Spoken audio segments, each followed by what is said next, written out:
তাকে আগামী তারিখে যদি আনা হয় আমাদের ট্রাইব্যুনালে, দেন আমরা তাকে শোনারেস্টের আবেদন করব এবং পরবর্তীতে অন্যান্য আইনগত যেসব কার্যক্রম আছে সেগুলি করা হবে। তাকে জিজ্ঞাসাবাদের প্রয়োজন হবে। মাসুদউদ্দিন চৌধুরীকে আবারও জিজ্ঞাসাবাদের প্রয়োজন হতে পারে।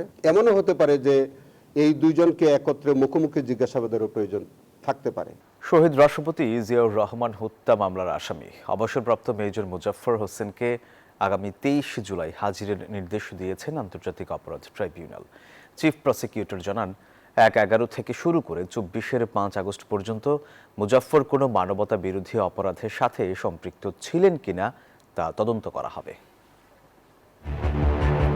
1981 সালের 30 মে চট্টগ্রাম সার্কিট হাউসে নিহত হন তৎকালীন রাষ্ট্রপতি জিয়াউর রহমান। সেই হত্যা মামলার অন্যতম আসামি সাবেক সেনা কর্মকর্তা মুজাফফর হোসেন দীর্ঘ 45 বছর ধরে ছিলেন পলাতক। গত বৃহস্পতিবার তাকে গ্রেপ্তার করে আইনশৃঙ্খলা বাহিনী। তবে জিয়া হত্যা মামলার আসামি হিসেবেই নয়, এবার মানবতা বিরোধী অপরাধের মামলাতেও বিচারের মুখোমুখি হচ্ছেন Muzaffar Hossain.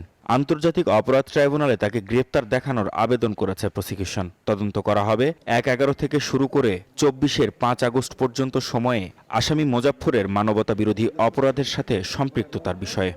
Spanish digital print tiles, ATI tiles, এক টাইলসে জীবন পার।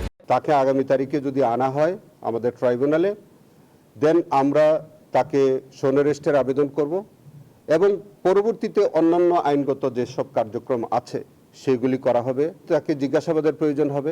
মাসুদউদ্দিন চৌধুরীকে আবারও জিজ্ঞাসাবাদের প্রয়োজন হতে পারে। এমনও হতে পারে যে এই দুইজনকে একত্রে মুখোমুখি জিজ্ঞাসাবাদেরও প্রয়োজন থাকতে পারে। এদিকে চিফ প্রসিকিউটরের অনুরোধে ডিজিএফআই, র্যাব ও ডিবির গোপন বন্দিশালা পরিদর্শনে যাবেন ট্রাইব্যুনাল 1-এর 3 বিচারক। ট্রাইব্যুনাল 1 সম্মতি জ্ঞাপন করেছেন যে ট্রাইব্যুনালের 3 জন বিচারক তারা যে কোনো সময় আমাদেরকে দিন তারিখ দেবেন। এই যে আয়নাগর নামীয় যে ক্রাইম সিন যেগুলো আছে সেগুলো তারা সরজমিনে পরিদর্শন করবেন। এছাড়া জুলাই আন্দোলনে উত্তরায় মীর মুগ্ধ সহ 11 হত্যা মামলার অভিযোগ গঠনে প্রসিকিউশনের শুনানি শেষ হয়েছে। আসামি পক্ষের শুনানি বৃহস্পতিবার।